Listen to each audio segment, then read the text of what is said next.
ফ্যাসিবাদ চক্র তোমাদের ভোটের অধিকার কেড়ে নিয়েছিল। আসন্ন জাতীয় নির্বাচন সামনে এবং এই আসন্ন জাতীয় নির্বাচনে তোমাদের হারানো ভোটের অধিকার পুনঃপ্রতিষ্ঠার এক বিরাট সুযোগ তৈরি হয়েছে।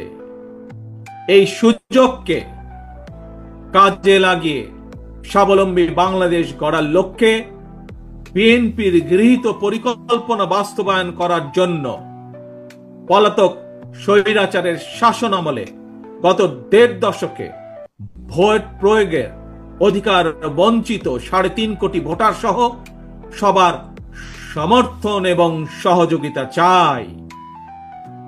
আজকের এই সমাবেশে উপস্থিত ছাত্র দলের নেতা কর্মী এবং প্রিয় শিক্ষার্থী ভাই বোনদের মাধ্যমে সারা দেশের সকল শিক্ষার্থী এবং তরুণ প্রজন্মের কাছে আজ আমার একটি আহ্বান থাকবে।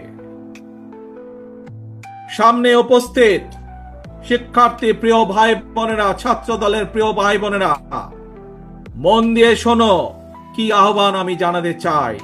তারপরে আমার এই আহ্বানের কথা ছড়িয়ে দাও তোমাদের সকল শিক্ষার্থী সারা সমগ্র বাংলা